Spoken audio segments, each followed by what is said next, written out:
Hi, I'm Elva. My sister once handed me a glass of wine at a family dinner, said it was special, made just for me. But something felt off.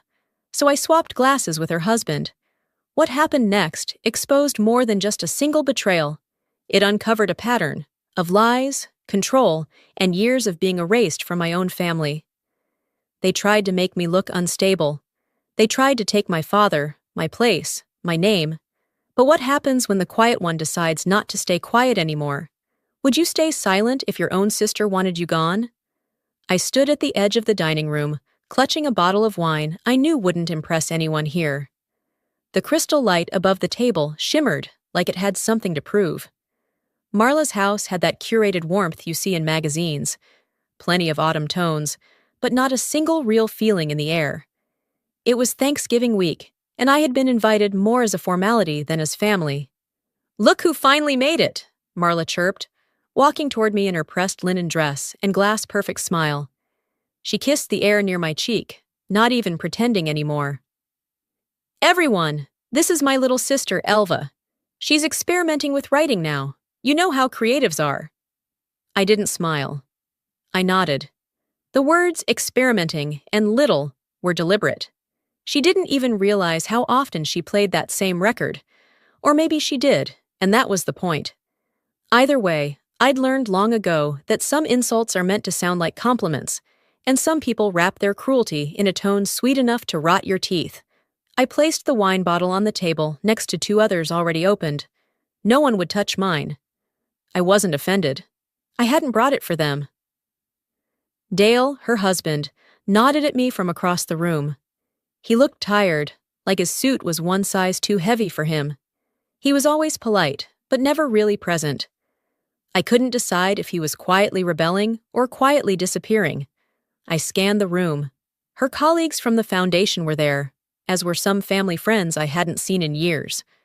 Mr. Rooker, our father, sat at the head of the table, looking more like a guest of honor than the man who'd once carried me on his shoulders through the old farmer's market.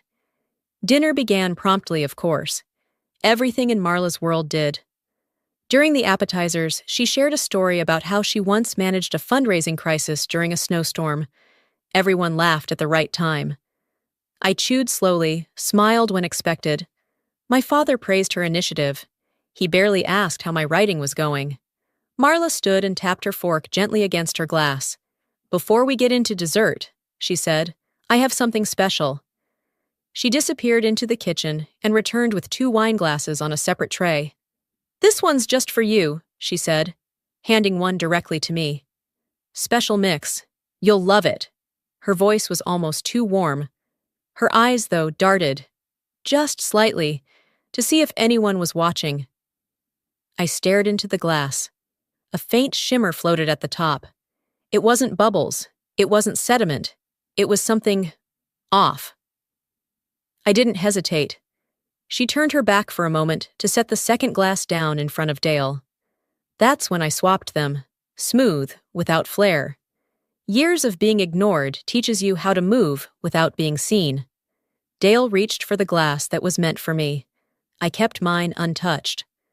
Across the table, Marla sat down slowly, watching Dale with too much interest, masked as casual glances. I sipped water instead.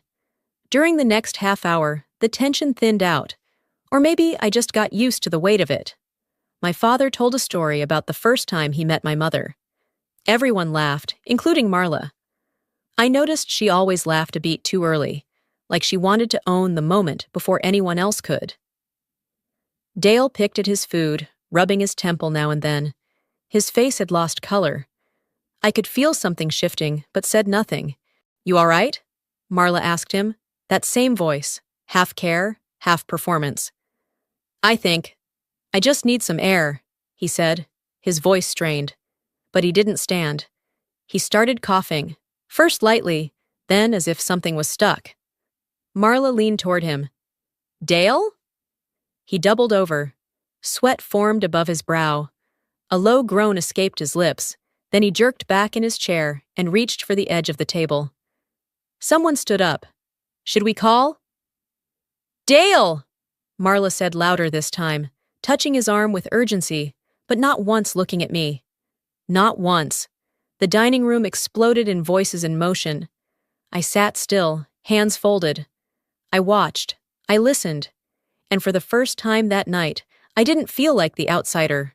Because I knew exactly what had just happened. She hadn't made that drink for her husband. She made it for me. And in that moment, I knew. She didn't just want to humiliate me. She wanted to erase me. Dale's chair scraped loudly against the hardwood floor as his body slumped forward. The panic that followed came in waves. First gasps, then chairs being pushed back, glassware clinking from a nearby buffet, and a voice I didn't recognize shouting, "Somebody call 911!" Marla froze for a beat. Her hand hovered over Dale's shoulder, fingers spread like she wasn't sure whether to steady him or distance herself. And still, she didn't look at me. Not once. Not even as Dale let out a low guttural sound and doubled over, clutching his stomach. Guests darted toward him. Others pulled out their phones. One of Marla's colleagues, Bethany, I think, had already started listing symptoms out loud, like she was narrating a courtroom deposition. Sweating, pale skin, erratic pulse. Meanwhile, I sat back, still and silent, hands folded in my lap.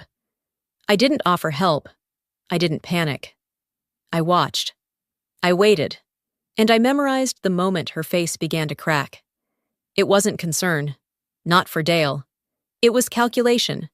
Real-time damage control flickering across her features like a faulty light bulb. She kept her voice calm, directing people toward cold water, instructing someone to check for an EpiPen in Dale's coat pocket. It was all an act, and I wasn't the only one who saw it.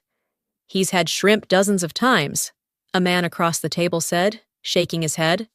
"This ain't no allergy." I didn't turn toward the voice. I kept my eyes on Marla, who smiled too tightly and said, "Yes, but you never know with these things. Sometimes people develop new sensitivities." Sensitivities.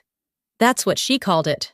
Dale was groaning louder now, one hand gripping the edge of the table, while the other hung limply at his side. And yet, Marla still didn't show fear, just frustration that the script had gone off track. Minutes passed, or maybe they dragged. I can't tell. Eventually, the paramedics arrived and Dale was wheeled out, barely able to speak. I caught a brief glimpse of his eyes. They were bloodshot, confused. He never looked at me either, but something about the way he avoided my gaze told me he knew. The guests started to leave not long after. Polite murmurs filled the room, but no one lingered. Everyone had an excuse to get back to their car, their dinner, their children. It's amazing how quickly people vanish when the air shifts from celebratory to suspicious. I waited until the front door had closed behind the last guest before standing. The kitchen was clean. Of course it was. Not a trace of disarray, not even a dropped napkin or a wine ring on the counter. But I knew what to look for. Tucked neatly behind the sink was a second wine glass, untouched. I reached for it slowly, my hand steady, my breath measured. The rim still carried the faint shimmer I'd noticed earlier. I held it up toward the pendant light and caught the smallest film resting on the surface, like oil, but clearer. Carefully, I wrapped it in a linen napkin from the drawer and slid it into the tote bag I'd brought. I took a photo with my phone before I did, just in case. You only need to lie once to make someone question everything you've ever said. But if you're lucky, they leave the evidence behind when they're sloppy. Or too confident. I stepped out onto the back patio, letting the air hit my face, cooler now with nightfall just beginning to settle. The garden lights were already on, bathing the landscaping in soft yellows. Marla liked to show things off in layers, inside elegance, outside perfection. But it all masked the same thing: control. Dale once said that during a dinner party at their house, months ago. I'd complimented the table setting, and he'd chuckled, barely above a whisper. "Marla likes things controlled, even family." He'd said it like a joke, but his eyes hadn't laughed. Now I understood. Tonight wasn't about sibling rivalry or petty jealousy. It wasn't even about making me look bad. No, this was strategy. And if Dale hadn't taken that drink, I would have been the one in that stretcher, rolling out the front door to a chorus of well-rehearsed concern. I glanced through the glass back doors, watching Marla clear the plates with clinical efficiency. Her hands moved with the same grace they always did, but she moved faster now, sharper. She was cleaning up, not just the table, but the narrative. Too late. I took one last look at the glass, glowing faintly from inside my tote. It wasn't just a drink, it was proof. And for the first time in a very long time, I wasn't the one who'd have to explain herself. I walked out of her house that night with more than just suspicion. I walked out with proof. Back at home, I didn't turn the lights on right away. I needed a second to let the silence settle in. Something about it felt more honest than anything I'd just walked away from. I slipped off my shoes by the door, dropped my keys into the small ceramic bowl by the entry table, and placed the napkin-wrapped glass inside the freezer. I didn't know how long I'd keep it there. I just knew it needed to stay cold, untouched, and unwashed, like a truth that hadn't been tampered with. I made coffee even though I wouldn't drink it. The ritual calmed me. While the kettle hissed, I sat at my desk. The glow of my laptop blinked like it had been waiting for me. I opened the draft of the speech I was supposed to deliver next week, something about caregiving, grief, and resilience, but all the words looked like someone else had written them. They felt sterile now, like they were written by the version of me Marla had helped create. Compliant, small, unthreatening. I minimized the document and clicked open a folder I hadn't touched in years. Old correspondence, Jesse. The name alone made my chest tighten, but I didn't pull away. I scrolled until I found it. His final message, dated March 15th, 2017. Elva, I can't do this. You don't trust people. You twist conversations. You make everything about your trauma. I need peace. I need someone who doesn't live in a shadow. That was how it ended. No fight, no explanation. Just a cold signing off from a man who once traced poetry along my collarbone with his fingers. I'd read that email dozens of times before, trying to convince myself he was right. That maybe I had been too much, too damaged. But this time, something about it hit differently. The phrasing felt off, like he was responding to something I never said. I read it again, slower, and then it clicked. That winter, weeks before Jesse pulled away, I'd gotten a strange voicemail from an unknown number. I hadn't saved it, but I remembered the words almost perfectly. You don't deserve someone like Jesse. You're going to ruin him. He doesn't need your broken parts. At the time, I'd assumed it was someone from his side. Maybe an ex, a jealous friend. But now, sitting here with my stomach still knotted from the night before, that voice came back to me with chilling clarity. It wasn't a stranger's voice. It was Marla's. She hadn't just taken Jesse from me. She had whispered poison into his ear the same way she'd tried to slip it into my glass. The kettle whistled sharply, slicing through my thoughts. I turned it off, letting the steam rise and fade into nothing. I reached for the wooden chest on the bookshelf. My mother's journals were in there, sealed with an old leather strap. I hadn't opened them in years. I wasn't sure if I'd find what I was looking for, but something told me she'd seen this coming. Maybe not this exact moment, but the storm building behind my sister's smile. I flipped through pages until one caught my eye. A half-written entry, the handwriting rushed and angled. Marla always resents how Elva shines without trying. The words hit hard, not because I didn't believe them, but because deep down, I always had. Mom never said it aloud, but she must have known. She'd watched Marla sharpen her edges over the years, always needing to be the one who fixed, solved, managed. I was the mess that refused to stay in her lines. I turned the page. I wish I knew how to protect them both from each other. There was no punctuation, no closure, just that. Like even in her final reflections, our mother didn't know how to untangle the weight between us. She didn't choose sides. She just carried both burdens in silence. I rested my hand on the journal, letting the weight of those words anchor me. My mother had tried.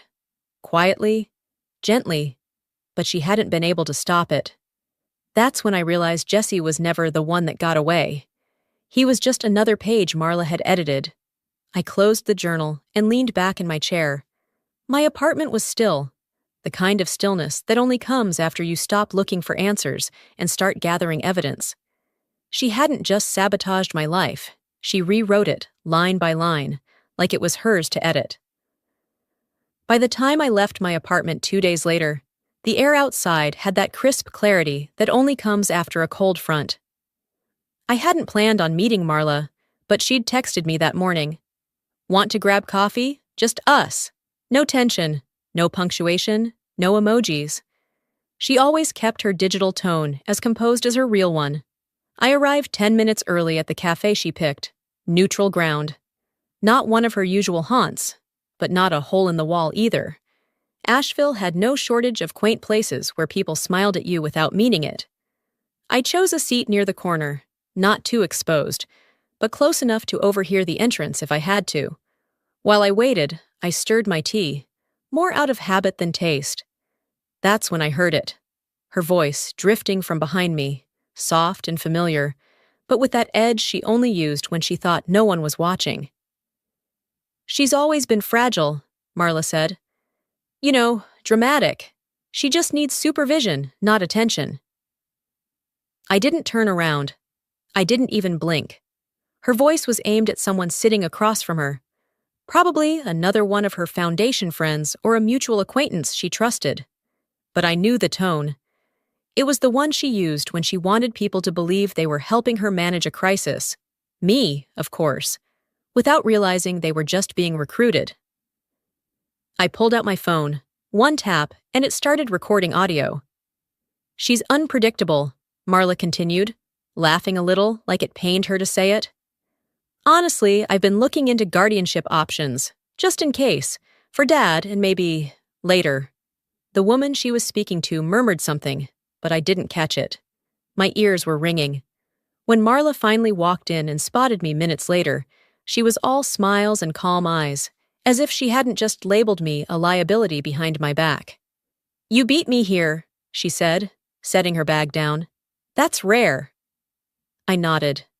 I didn't say anything about what I'd just heard. I didn't ask who she'd been speaking to. I just let her sit down and sip her overpriced latte, like we were sisters having a casual afternoon chat. We talked about nothing. Her work, a recent donation gala, the weather. The entire conversation felt like an echo of something once sincere but now hollow. I smiled. I nodded. And when she left, I didn't hug her goodbye. That night, I sat on my couch, laptop open, legal databases loaded. Probate court records weren't always simple to navigate, but persistence has always been one of my better traits. And there it was, filed under her name, request for temporary and permanent guardianship.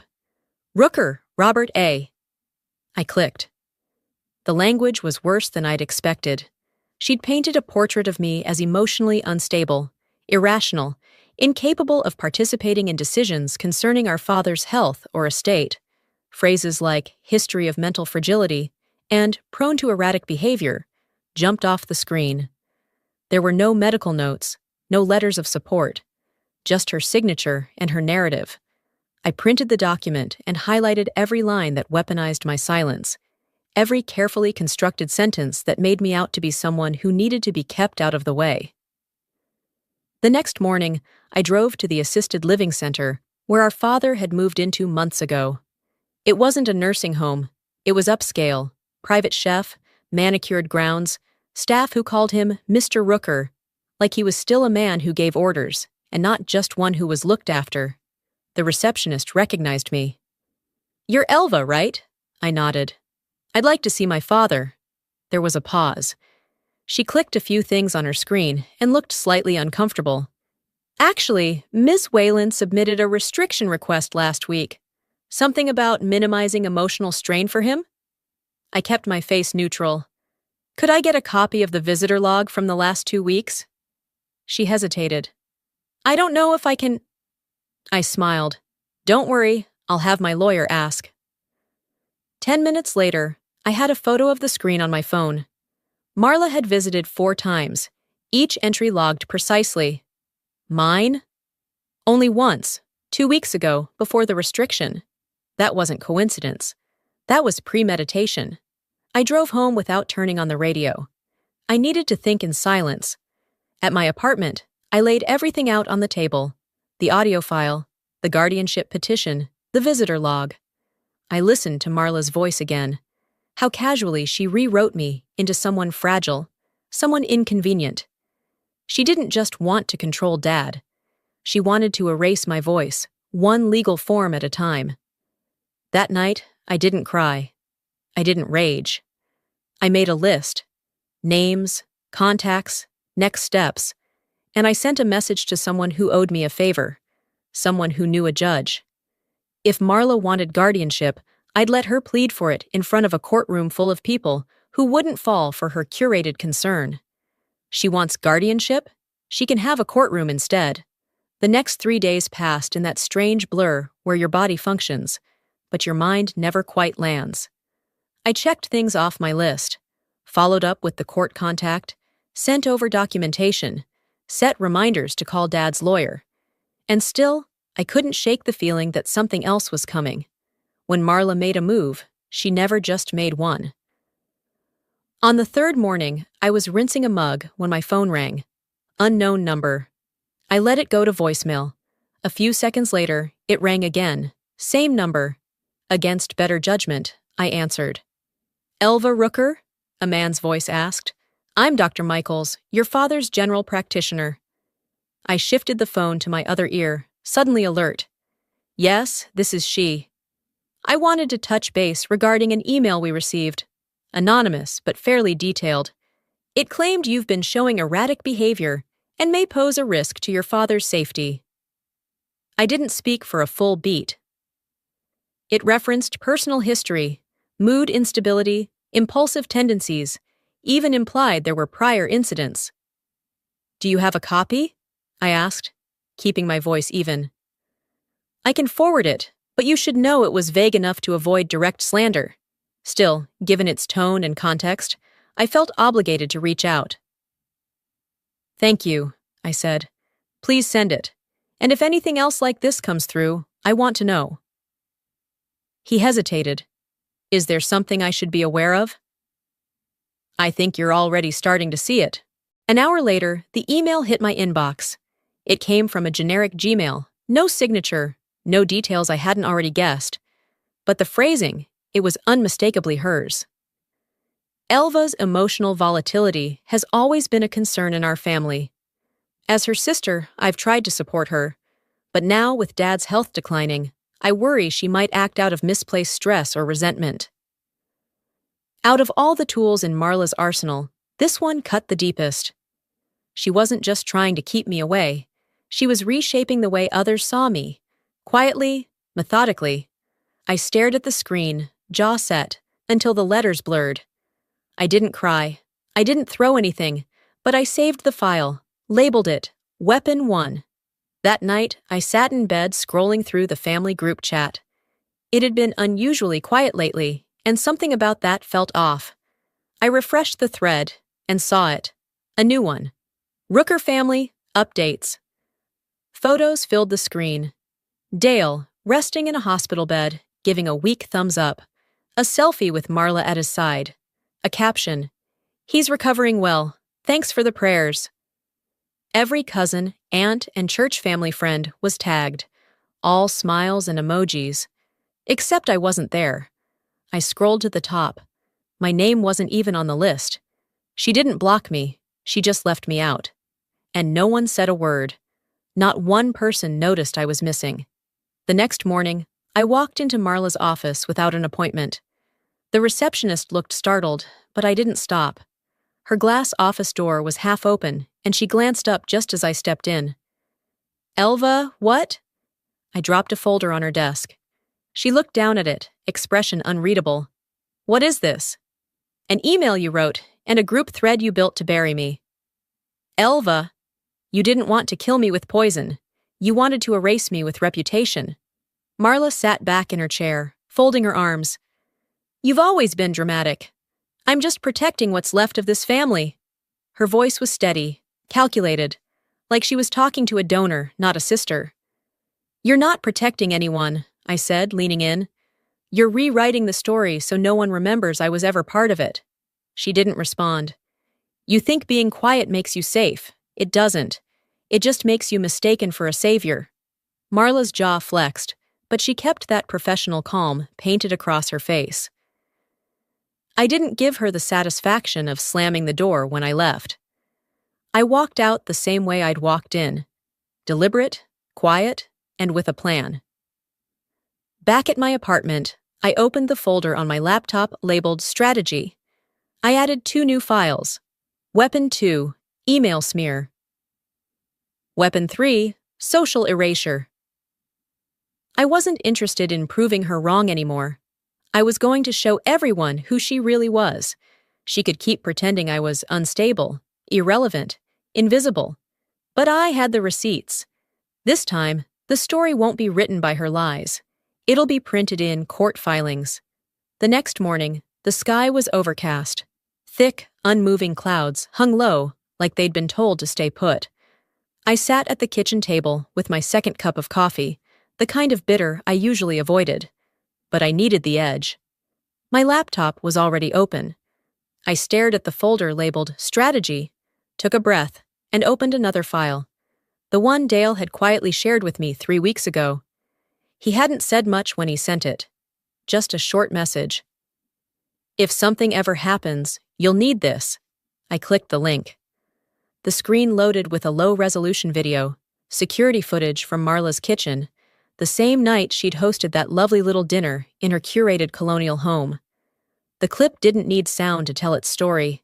She stood at the counter, back to the camera, glass in one hand, a small vial in the other. She didn't even flinch when she tipped the contents in, gave it a light stir, and scanned the hallway. Nothing about her moved like someone acting on impulse. Every motion was precise, familiar. I paused the video at the frame where the shimmer hit the surface of the wine. Proof. It wasn't theatrical. It wasn't damning in a courtroom drama way. But it was enough. Enough to cast doubt. Enough to say, "Look again."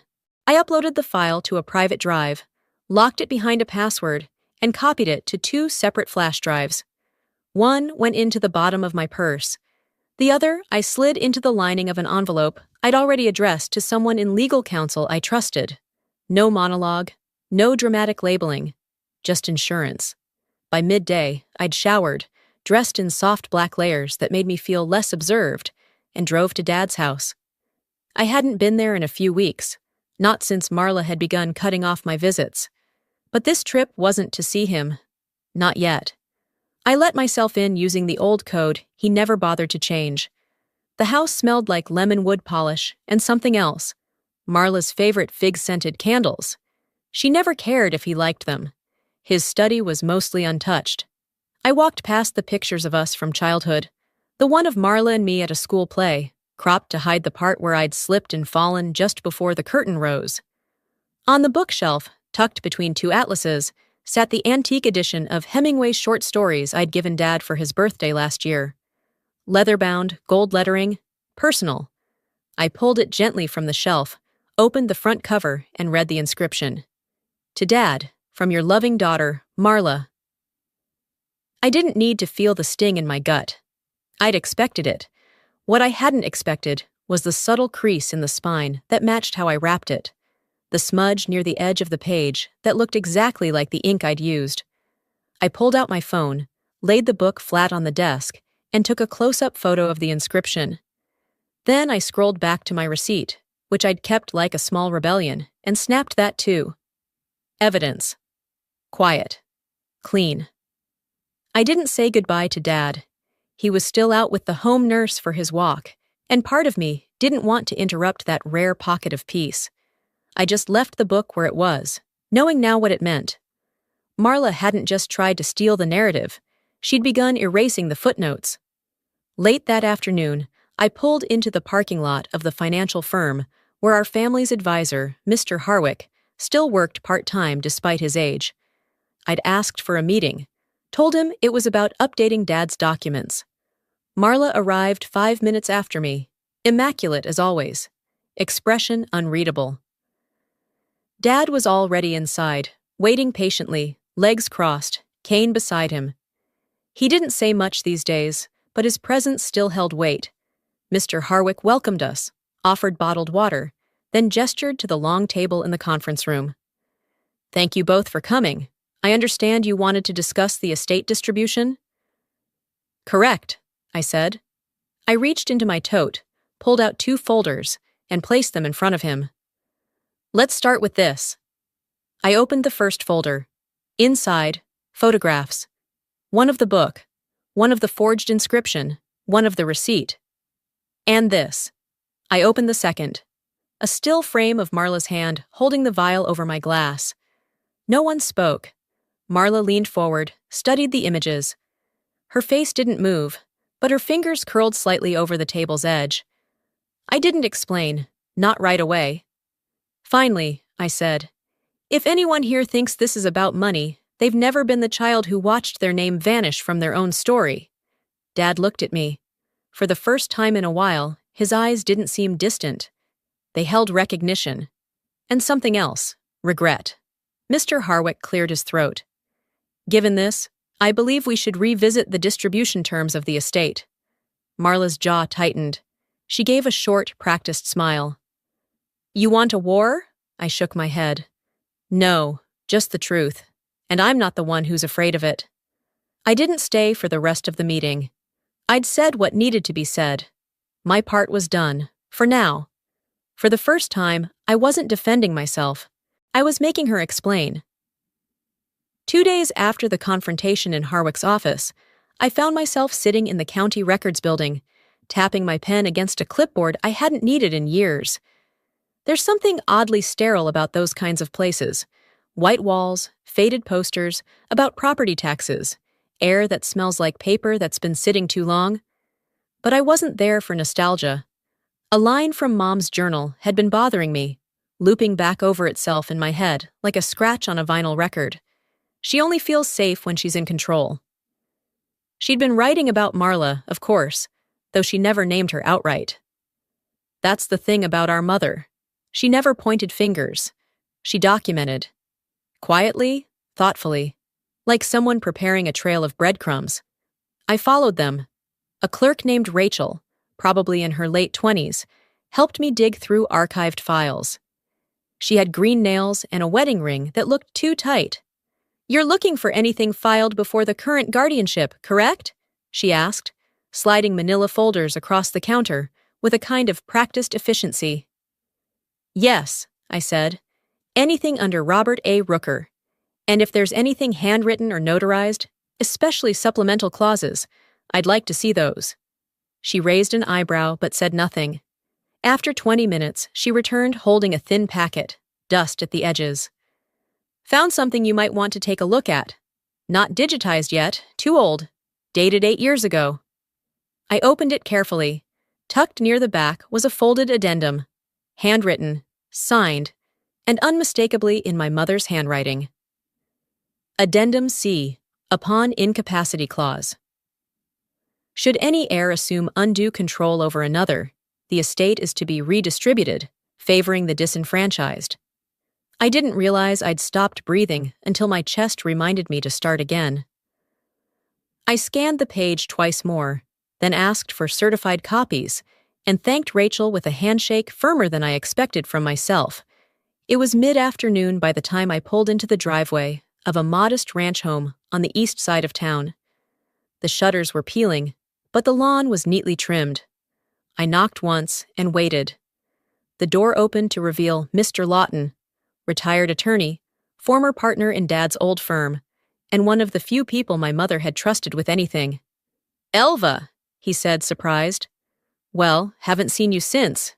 Goodness, high school maybe?" I smiled faintly. "I'm hoping you can help me answer something only you'd know." He stepped aside without asking what it was.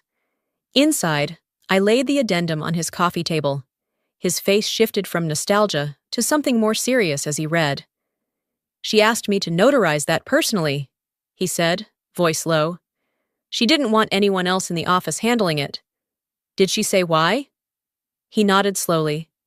"She said, and I quote, 'I love both my daughters, but one of them will mistake control for protection. And if that happens, this needs to speak louder than I can. I looked away for a second, blinking more than I needed to. She asked me not to file it unless the estate came under conflict, he added. It has, I said simply. He handed the document back, then signed an affidavit without hesitation. You didn't hear this from me, but you're doing the right thing. On the drive home, I didn't feel triumphant.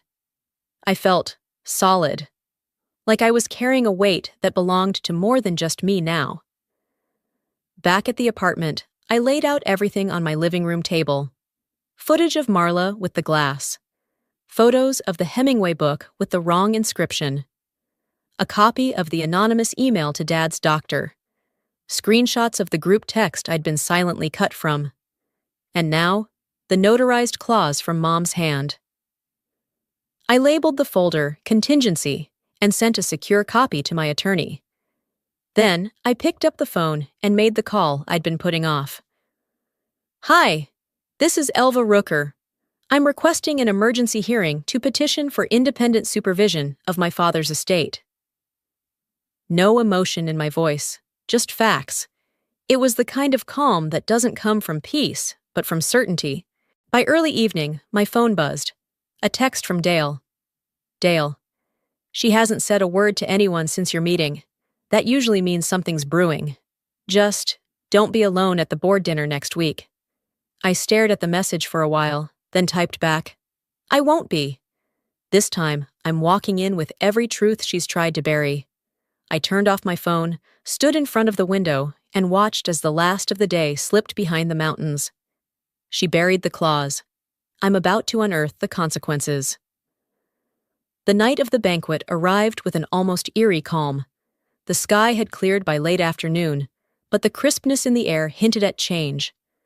I dressed with quiet precision. Black dress, pearl earrings, a neutral expression I'd practiced in the mirror.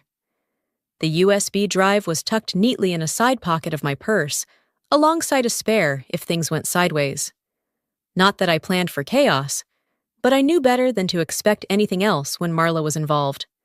The event was held at the Central Hall downtown, a grand, high-ceilinged venue used for charity dinners and political fundraisers. I arrived 15 minutes before the program started. Just enough time to be seen but not studied. Dale spotted me across the room. He gave a slow nod. No smile. But that was more than I needed. Inside, the place was filled with people I didn't recognize. Friends of the family, colleagues, benefactors of Marla's foundation. There were name tags and floral centerpieces, and a large projector screen hovering above the stage like a quiet witness. My father sat near the front, wheeled in earlier by an aide.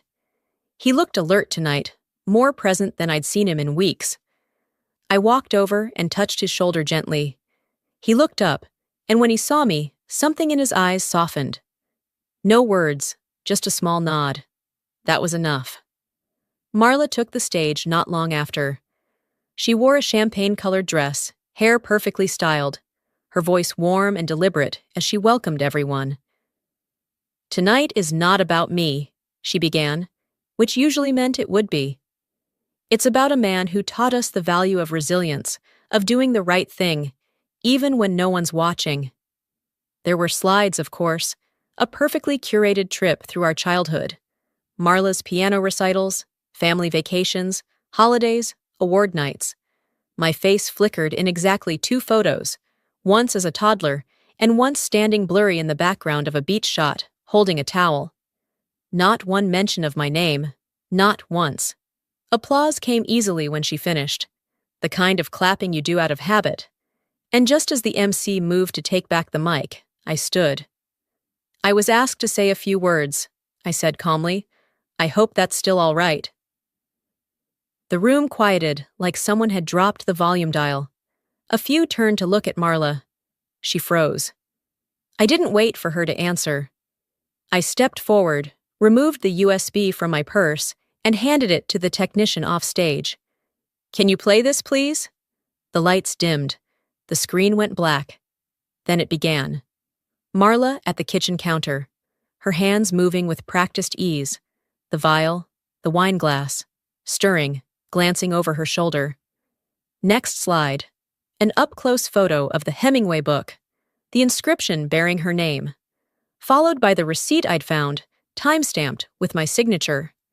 Then came the screenshots, the email smear, the private group text from which I'd been excluded, and finally, a scanned image of Addendum C.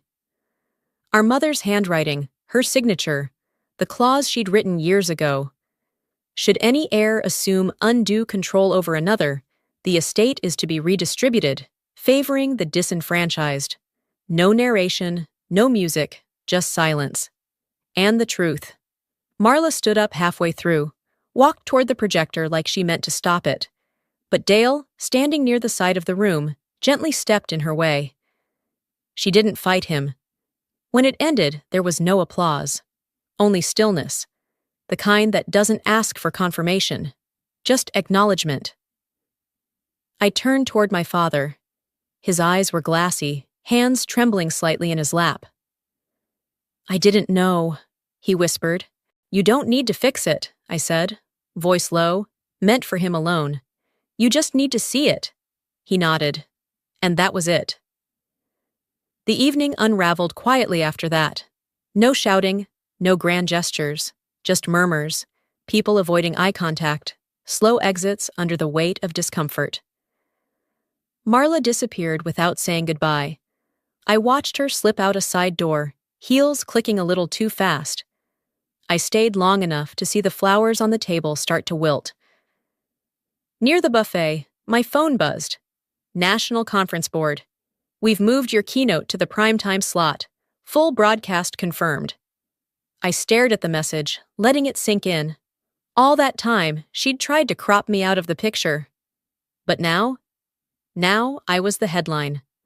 I left the hall with my coat draped over my arm, walking slow through the cool night air.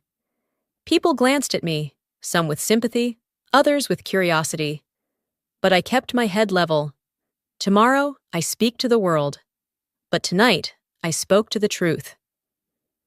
2 days later, I stood behind the curtain at the National Conference Hall in Washington, D.C., fingertips brushing the edge of a worn note card I didn't plan to read from. The room beyond was full, chairs lined with strangers and colleagues, local officials, and families who came not for me, but for something to believe in. It didn't matter. I wasn't here for applause. The stage manager gave me the nod. I stepped forward into the light. I adjusted the mic, inhaled slowly, and let the silence settle. Not the uncomfortable kind, but the kind that clears a path. "I used to believe silence protected peace," I began, voice steady. "But now I know, it only protects power." There wasn't a flicker of movement in the room. "I'm not here to accuse anyone. I won't name names, but I want to talk about what happens when truth is treated like an inconvenience. When families function more like curated press releases than places to be known."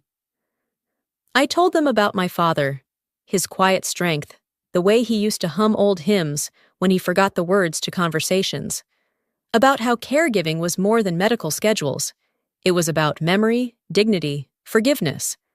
I told them about being erased, not with force, but with omission, and how the most dangerous kind of betrayal often looks like protection on the surface. There were no dramatics, no raised voice, just truth, laid bare, moment by moment. When I finished, I stepped back, thanked them, and walked off stage without waiting for what came next. Behind the curtain, the coordinator squeezed my hand gently. "You didn't just speak," she said. "You echoed something half this room has lived through." By the time I made it to the lobby, I'd already received 2 messages. The first was from a woman I'd never met.